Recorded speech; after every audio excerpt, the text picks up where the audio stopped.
You're watching the Eternal Tournament Series. We're back for the semifinals of the first weekly of the new Season 6 Eternal Tournament Series. 4 players remain. Maniac moved on as we saw him take down Serb last round with their 4-faction control. Mundungu on Praxis takes down Tony G, who is on Armory, showing off Armory's not dead, but still has some problems dealing with Praxis. We also have Unearthly, who didn't bring Rakanos, branching out, trying something new and innovative called Stone Scar Burn. I haven't really seen anything like this before, taking out Bassoon Buffoon, who was on Feln. And then Komodo, who we saw last round, 3-0 shed, Komodo bringing Big Combre. So the feature match for this round is Unearthly versus Komodo, and here to help me break it down is Gabe, a.k.a. Calimdir.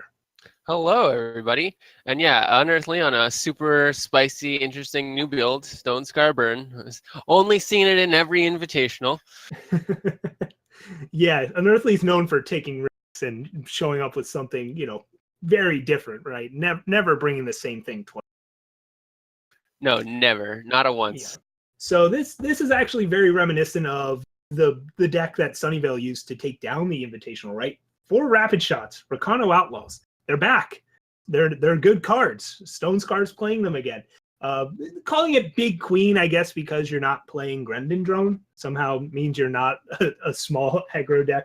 But it is big, right? 4 Impending Doom, 3 Bandit Queen, 3 Soulfire Drake, 4 Obliterate.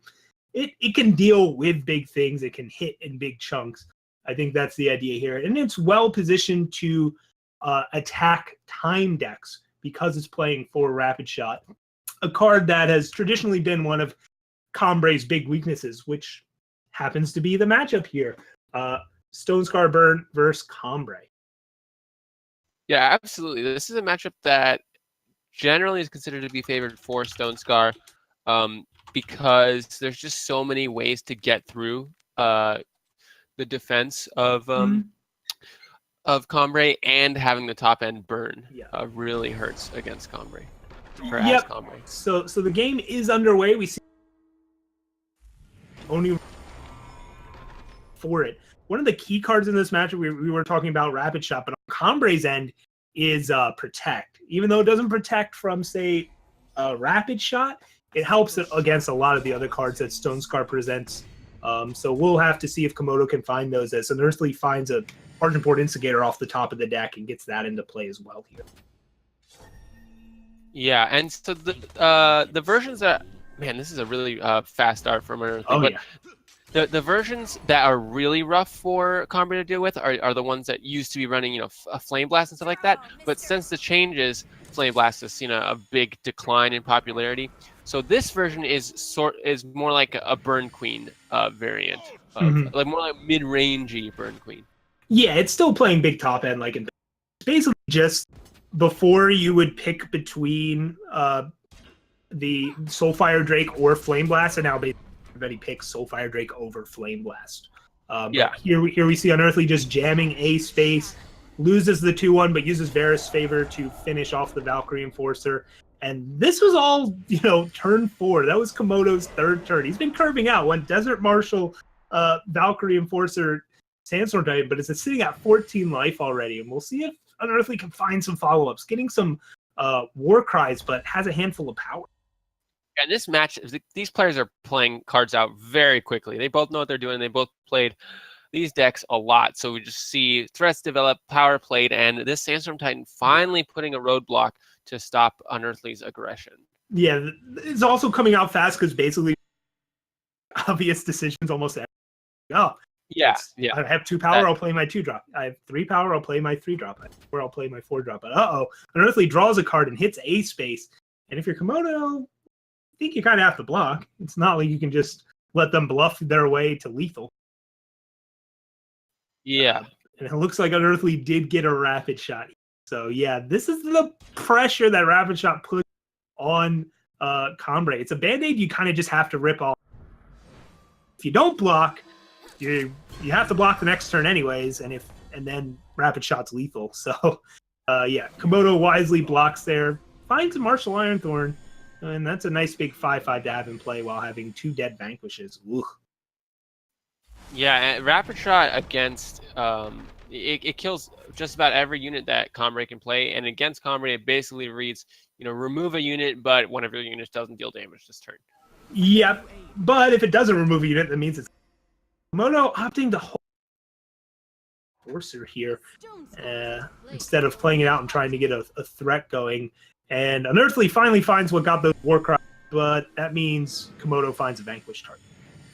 Yeah. So do you think Komodo's saving Valkyrie for fire that Vanquish hits all those anyway? Yeah, it's a good question.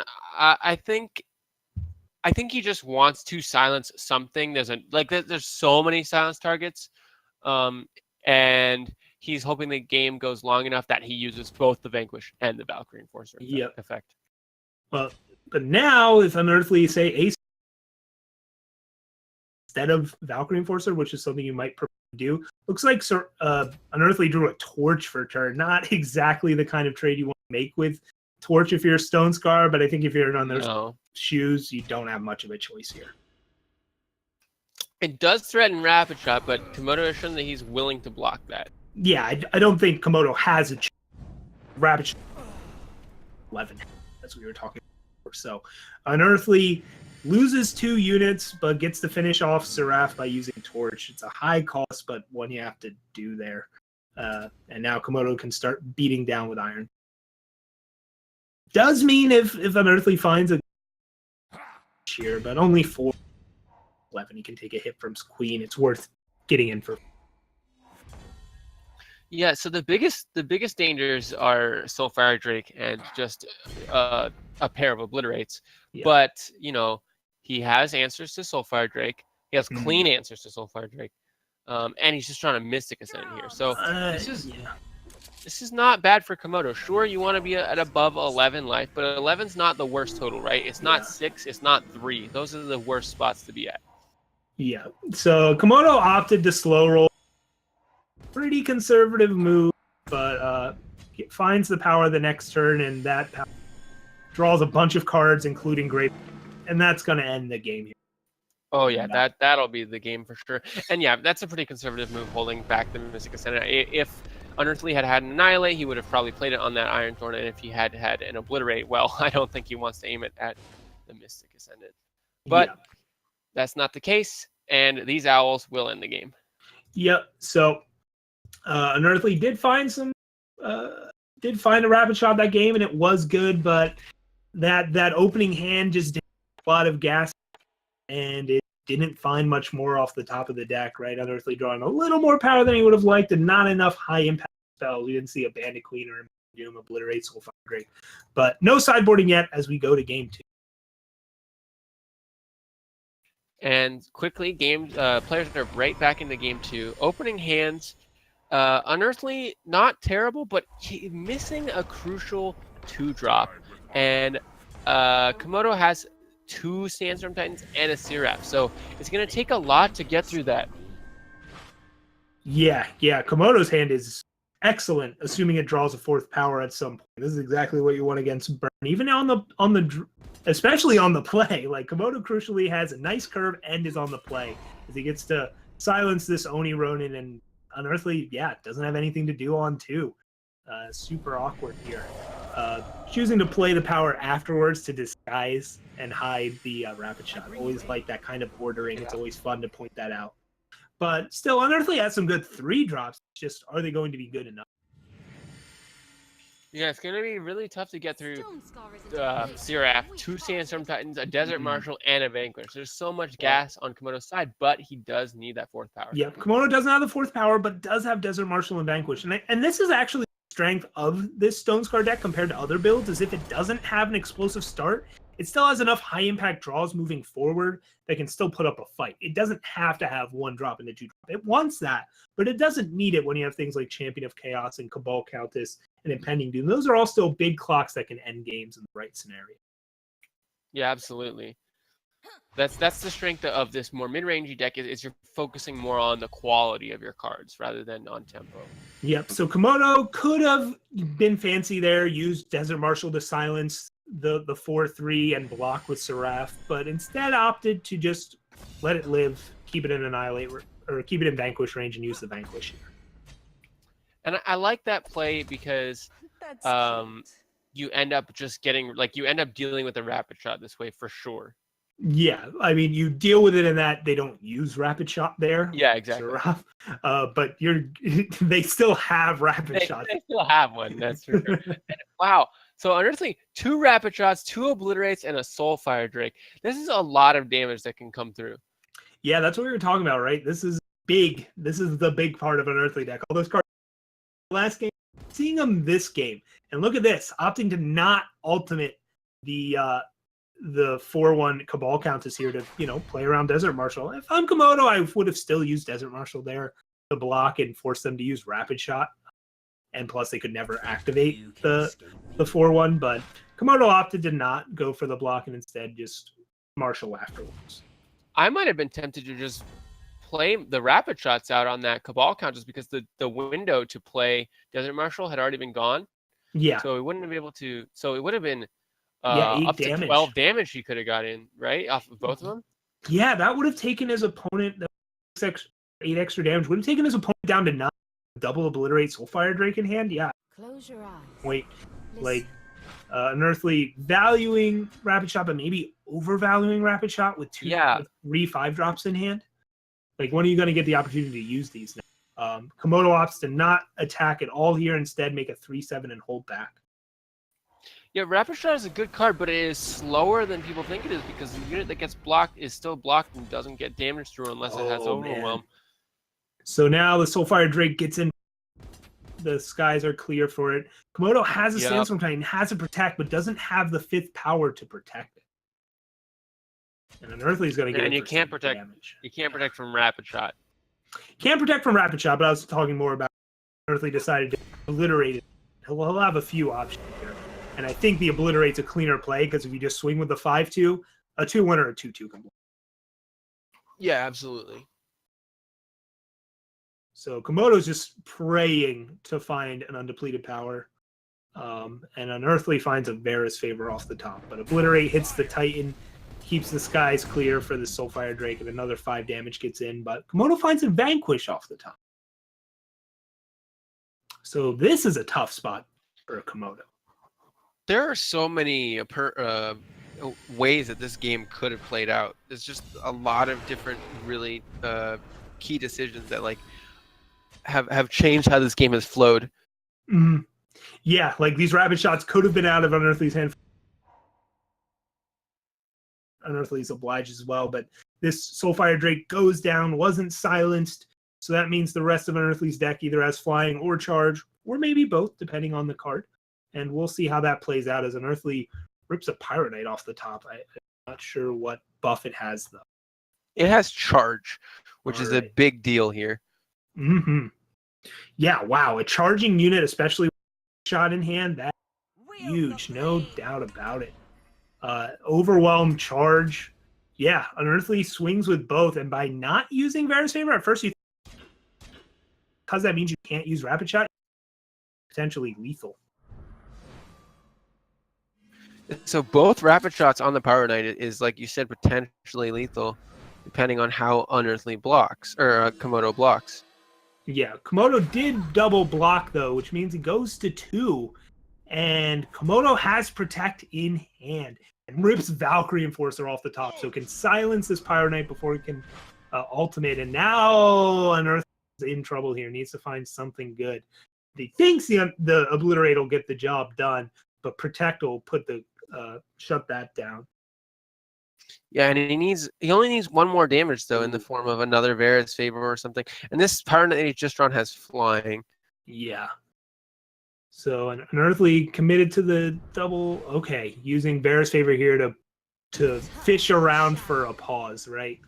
And sees the pause, knows that opponent Komodo has Protect, and instead opts to get down a Pyro Knight with flying. Yeah, and that means that if Komodo doesn't draw power and he tries to play this Sandstorm Titan, he's dead. Really well done by Unearthly there, right? It's tempting to just go for the Obliterate there. This is totally fine. But now Komodo kind of is forced to play out Sandstorm Titan here to ground this large, flying, overwhelming unit, and now the coast is clear for Unearthly to obliterate Komodo's face. Do you think there was an argument to playing Protect at the end of your turn for Komodo? Or at the end of Unearthly's turn? Once you see that flying overwhelm unit, there's certainly an argument. Is that the correct play? I'm not sure. You're basically banking on drawing on power there. Because saving Protect to protect your only flyer or to protect your Sandstorm Titan is important. Because say you would still die, right? Because if you protected your face, and then you play the Sandstorm Titan, they just obliterate the and you're dead. So it didn't make a difference there. I think you could have done it, but I don't like it. I think you're more likely to win the game by holding Protect for your Sandstorm Titan or your face for when you have that info. Regardless, we get to sideboard, and the match is tied up 1-1 here. So on Komodo's side, we're going to see more Calimdir healer. Are you a fan of bringing in Harsh Rule or taking out Harsh Rule Burn? Because I've always heard different opinions.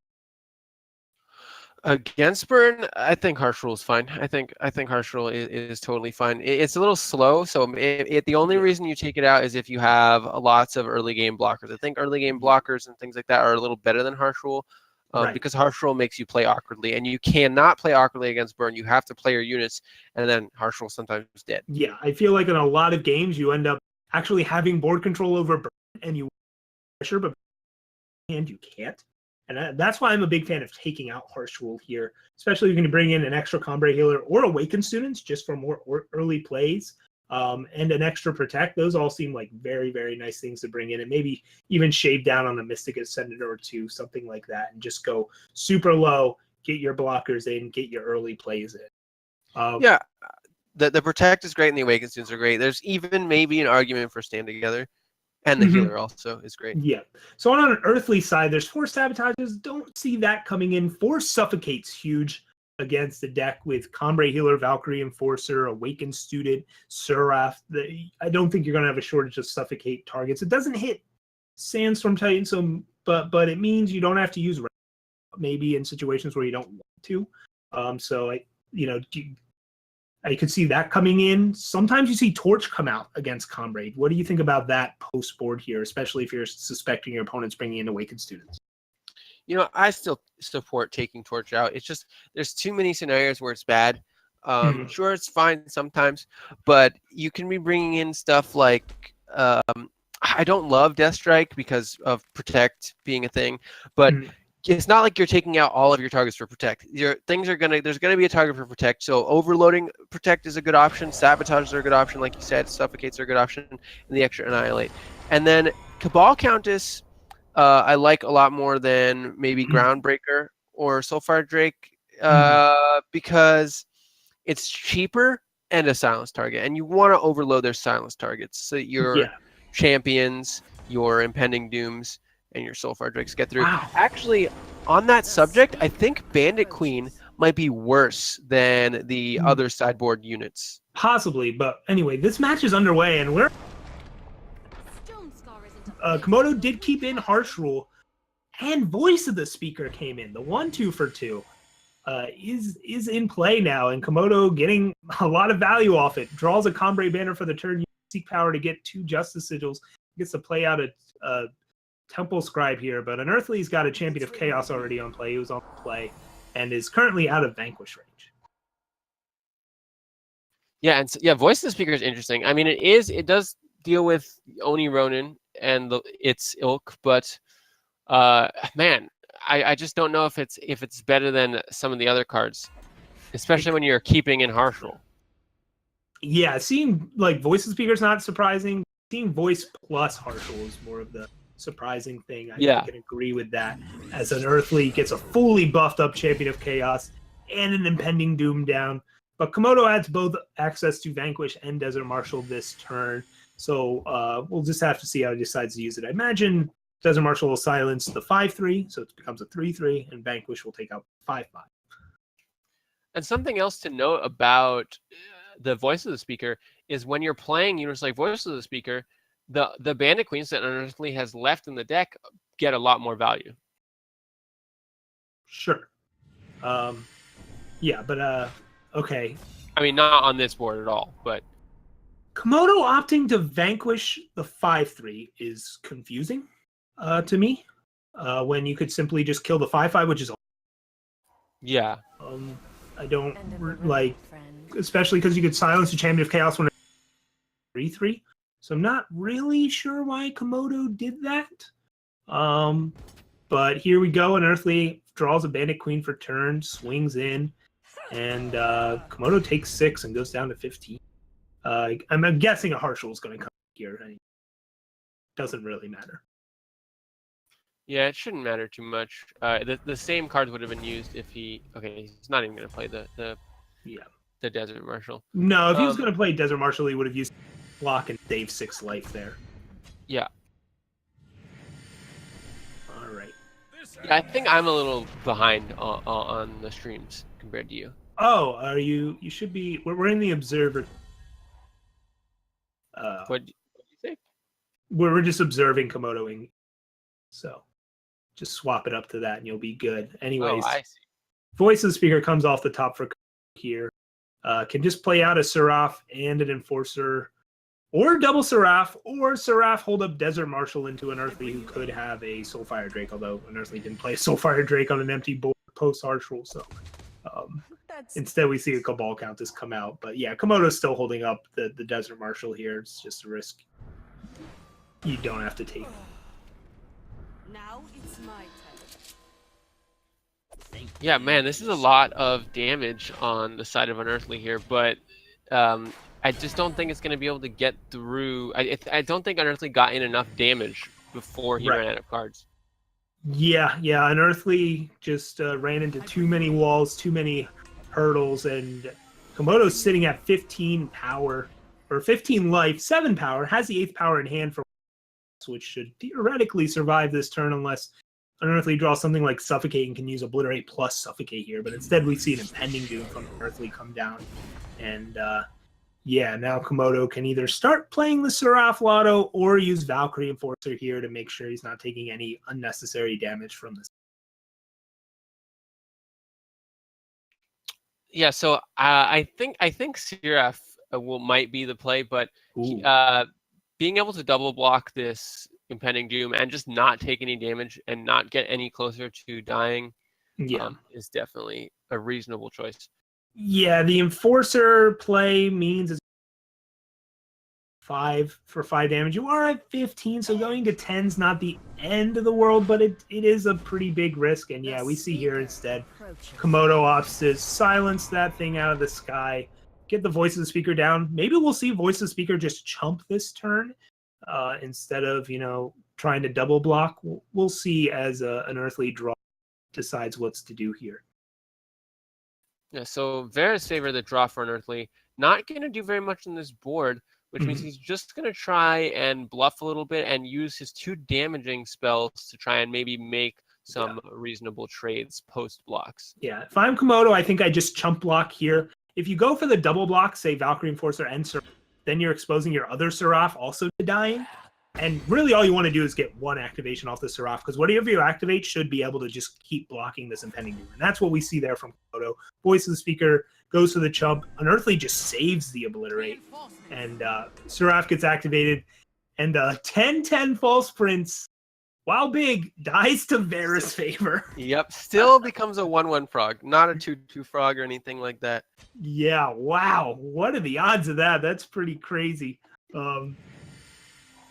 So not the biggest hit off the Seraph lottery. And thanking aReNGee just for that one. So now do we see a double block or do we see another chump? And this Annihilate is going to make a double block very, very bad for Komodo. Yeah.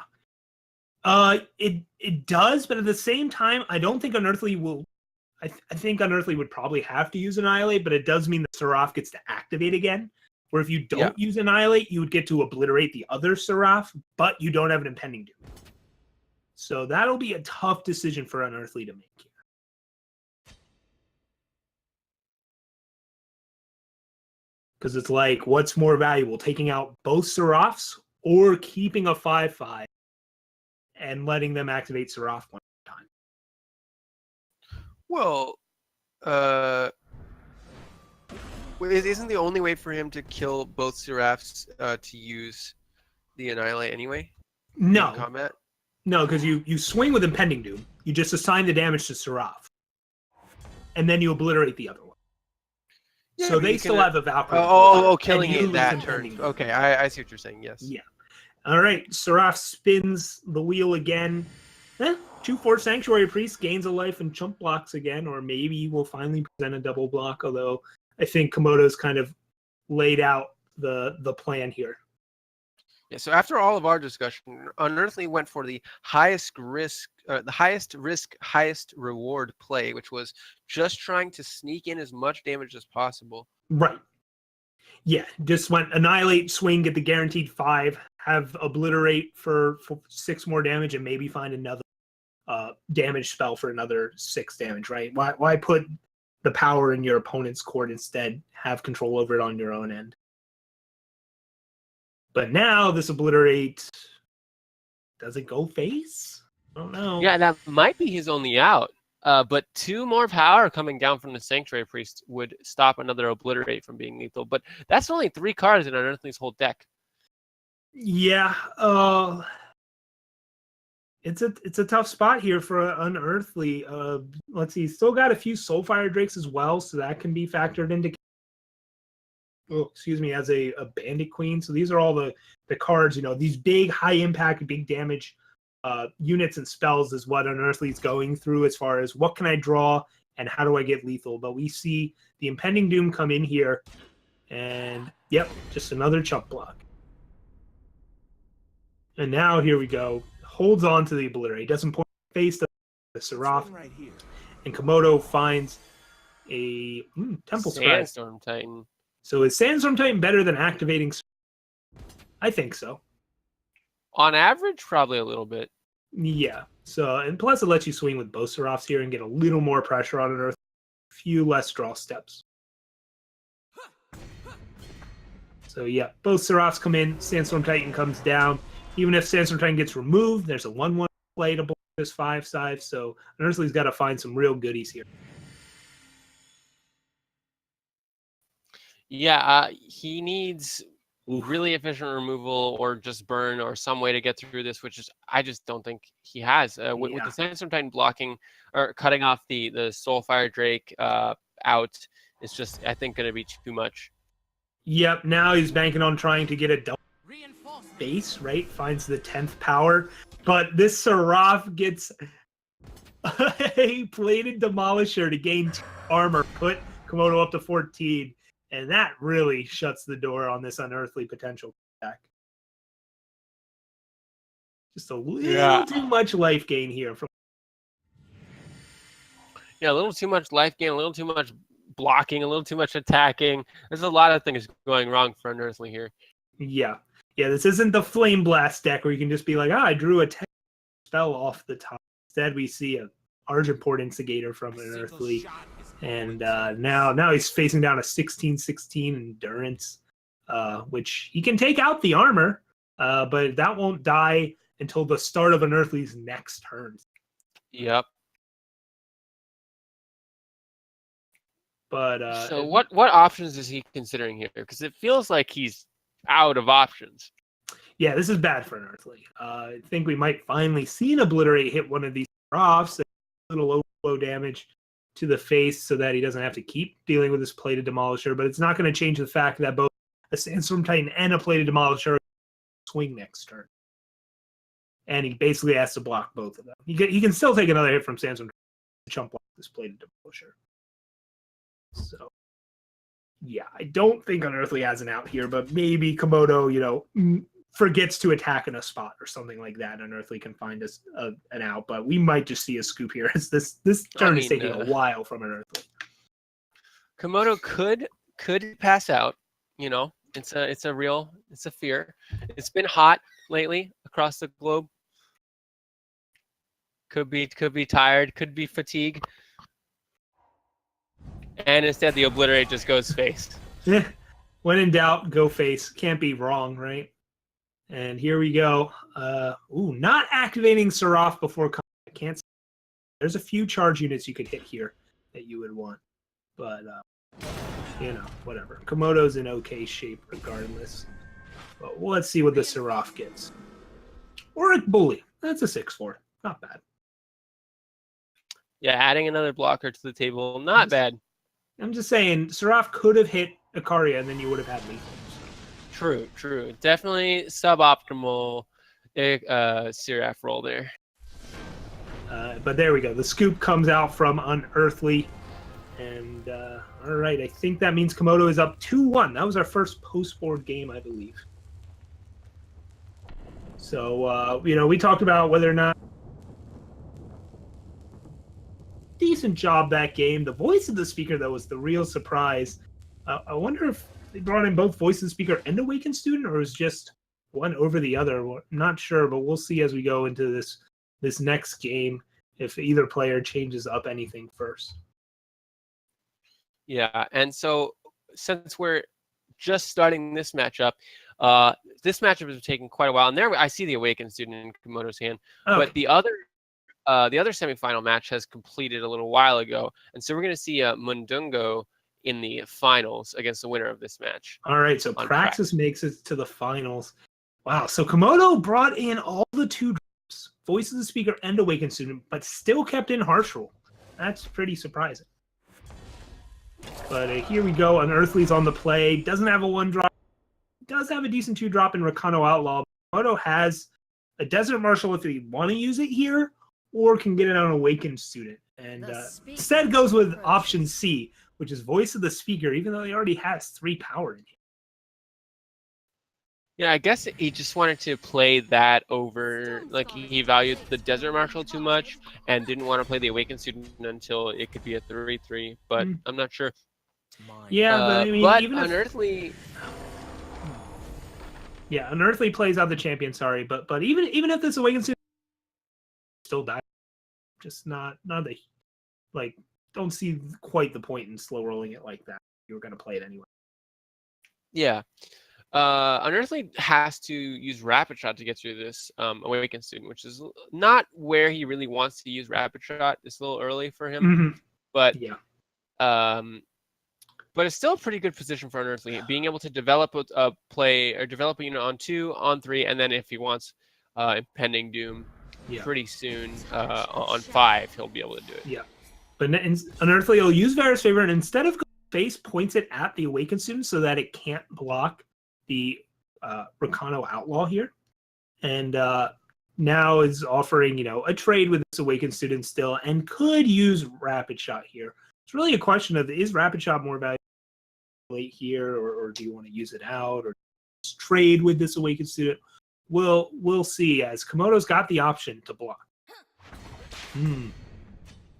And Varus Favor getting the value there because Komodo just elects not to block at all. Yeah, a little surprised there by Komodo, taking a little damage than I would expect, honestly. Like, you brought in these Awakened Students so they can block early. Like, that's why you brought them in. But apparently Komodo just didn't like the block there.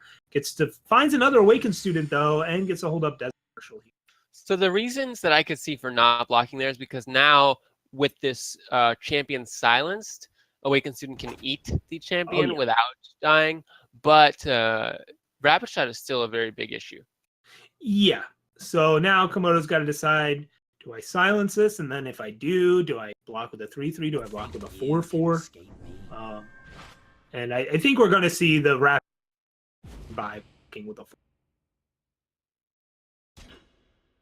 There we go. So yeah, you sniffed it out. Wanted that guaranteed turn to pair with Awakened Student. That was worth taking some extra damage. And now Unearthly's got to decide, okay, never mind. Komodo switching to the double block. I like this too. Yeah, I like this a lot because it allows the Awakened Students to live through the turn. You're trading away units that aren't really going to get value anyway. So little value that Unearthly elects that it's just not even worth using Rapid Shot on. Yeah, Unearthly would rather get an Impending Doom, especially after drawing 7/7 Impending Doom from those War Cries. So we'll see if he plays the 7/7 or the 5/5.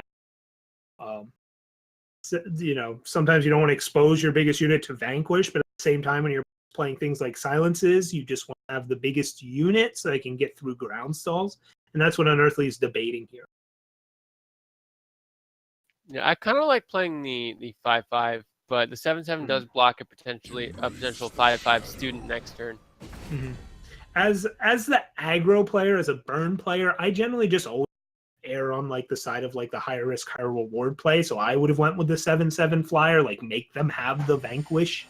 But yeah, Unearthly agrees with you, goes with the 5/5, plays that out, and now Komodo's got a 5/5 and a 4/4 on the ground with the Desert Marshal in hand, and maybe a Great Parliament. But I think holding up Desert Marshal is a bit better in the face of playing a 4/4 flyer.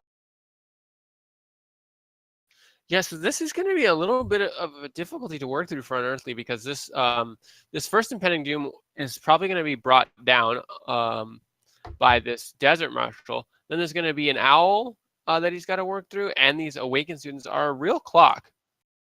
Yeah, that is true, but I don't think Komodo's swinging with these. You swing with the 5/5 here, leave the Desert Marshal back, try and do a double block or something like that. But again, Unearthly critically has a Rapid Shot in hand and an Annihilate. So when he does start getting aggressive with these Impending Dooms, he's going to have a lot of options to just blow out whatever blocks Komodo tries out, right? He's been really patient in saving these fast spells, these tricks. And yeah, looks like Komodo is going to opt to try and get a counter pressure going by swinging with this 5/5 instead. Yeah, like you said, Annihilate is going to take care of that Parliament. Ooh. Unless, Komodo somehow finds a way to get to 8 power very quickly. And Desert Marshal is only going to answer maybe one Impending Doom if Komodo can even get the blocks off for it. Yeah, so Komodo opting to not swing with this 5/5. We're going to see.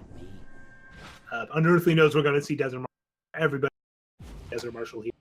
And now Komodo, I guess, will either put a 5/5 in front or a 4/4 and a 2/1, but clearly didn't swing with the 5/5, planning on blocking with that. And now Unearthly, will he use Rapid Shot or just let it go and so he can play another Impending Doom here? Yeah, and so what is he? Yeah, so I want to see Impending Doom come down, but he just elects to save the Impending Doom and maybe try and get through on the ground. But with the Soulfire Drake in hand, I would have liked to just see him say, okay, I'm going to win this game in the air, and sort of let that go through, that train go through. Yeah, Impending Doom, while it is still a 5/5 on the ground, just plop down a Sandstorm Titan or something like that anyway. So maybe I see the appeal of just letting the 7/7 down. But now we see an ace space from Unearthly. I love this ace space. Get in that 5 extra damage. Let your 2/2 that's irrelevant get eaten up. And now another 7/7 flyer comes down, and Komodo is in trouble. If Unearthly hits a fire source, this Soulfire Drake can come down. But if not, that means he's just drawing more action. Yeah, and critically, Unearthly cannot play Annihilate and Soulfire Drake in the same turn. Oh, I don't think that'll matter too much. Unearthly draws Obliterate. Oh my. Okay. So he just kind of has to hit the attack button on this Impending Doom, and this game will come to a close. But there it is. Yeah, swing in with the other Impending Doom as well. Why not? Make him have Protect or something like. Yeah. Also, for some reason, I was speaking as if Unearthly could even cast Soulfire Drake at all. Right. Which Yeah. is just Needed not a fire. the case. Yeah. Yeah. If he already could cast Soulfire Drake, so yeah, there's the Obliterate. That works too. And Komodo gets taken down, and now we're tied up, right? 2-2. Ooh, the full 5. All right, a classic matchup with a classic outcome right here. Both players tied up 2-2 as we go into the cider game to see who moves on to the finals. Yeah, this has been a brawl back and forth. This is probably the longest game we've had in the event today. Yeah, Komodo drawing a lot of those cheap blockers and stuff, but just didn't have the answers to big flyers. That ended up being the there. So we'll see if that goes differently this time around as players are resolving mulligans in this 5th and final game of finals. Yeah, so there's the voice of the speaker making a return. No players, neither player making any changes to the deck between, like at once we got to game 3, they've kept the same post board configurations. It seems like. Yeah. Yeah, Komodo really liking this voice of the speaker plan. Just wants to hit that power, wants to have that early blocker. We haven't seen if Vodacon actually came in or not for like that part of Voda combo or something, but I'm skeptical of that half. But we'll see how this game plays out as Unearthly gets on the board first.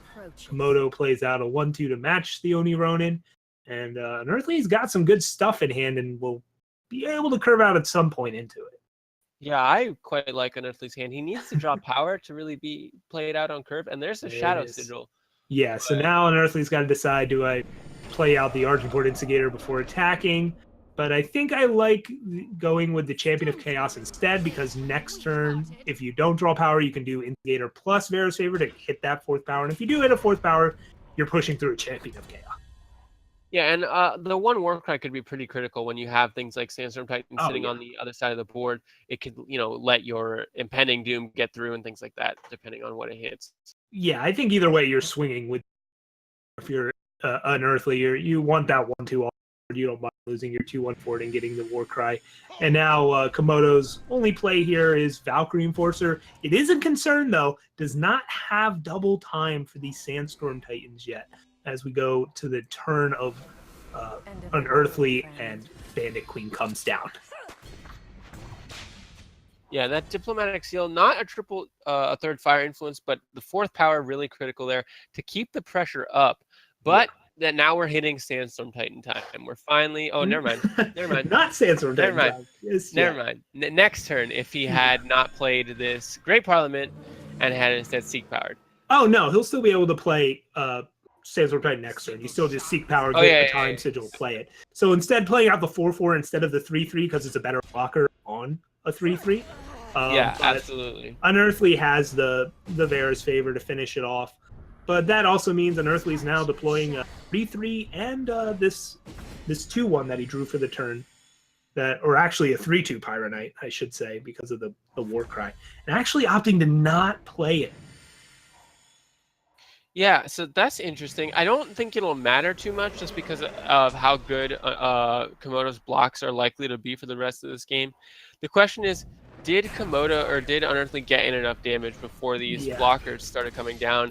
And with him obliterating the first Titan, I don't know. It's going to be rough. This decision could cost Unearthly. I don't mind Pyronite in certain situations against Combre. Like, you don't want to get silenced, but Unearthly was on 5. So, like, if you draw 6, you could activate it right away. Like, but if you're holding it, that means you're waiting till you hit 7 to play and activate it. It just, I don't think it quite worked out. He might have been concerned about Harsh Rule because it was in the other games, right? Sure. Your only threat left in hand. I that makes sense too. Sure. Yeah, but it would have been 3 more damage last turn, I think, right? Or he could have played it last turn, so it would have been 3 more damage. So Komodo would be at a very like a real scary life total. All right, Komodo cracks in with Titan to offer the 2-for-1. Let's see here. I like this attack from Komodo, assuming he commits to it. he's debating though. No, doesn't look like this attack's going to come out of Sea of Valkyrie Enforcer in pre-combat, but still silences the Pyronite, so he can't ult. Yeah, and that's the obvious silence target. Another Pyronite coming down though, and Unearthly, finally saying, okay, well, I can't beat Harsh Rule, because I can't beat this board if I don't play stuff out. So. Yep. And looks like Komodo might actually swing with the Sandstorm and gets the double block out from Unearthly. Maybe.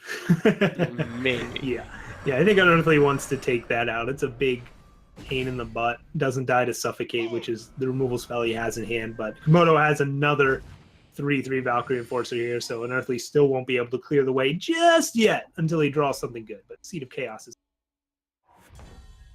Yeah, and with this Vanquish, Unearthly's draws are not super good at this point. I mean, sure, Burn, very good. Rapid Shot, fine. But Soulfire Drake, okay. Soulfire Drake is good, but it's going to take a lot. And he gets an Obliterate, which is really key here. Yeah. Wow. So Unearthly opts to obliterate there. Very aggressive move because these 2-1s are already blanked by this 3-3 in play anyways. I'm a little surprised to see that Obliterate come out on the two. At the same time, it takes your opponent down to 2, makes them have something. That something is Titan, but it doesn't matter. As Soulfire Drake shows up, and that pushes through the last 2 damage. Woo! Wow. How's that? Gets the Warcry on the Soulfire Drake, gets that extra damage. Did the math, figured out, hey, if I obliterate this 1-1, that extra damage, that 1 less blocker, that all really adds up here. I don't care about one back in. Unearthly takes that. Yeah, an 3-2. exciting finish for this really long series. Yeah, wow, what a grinder. Congrats on Unearthly. Well played on both sides. Just excellent play. Hard to play that tight, hard to play that well at the end of a match that takes that long. And wow, we still have a finals left to go. So we're going to get that match prepared. Give maybe both players Unearthly versus Mundungu a little break here. Take a little breather. I think we need one too. Maybe the audience does as well. So we'll get that feature match set up as we bring you the finals of the first week of this Season 6 Eternal Tournament Series.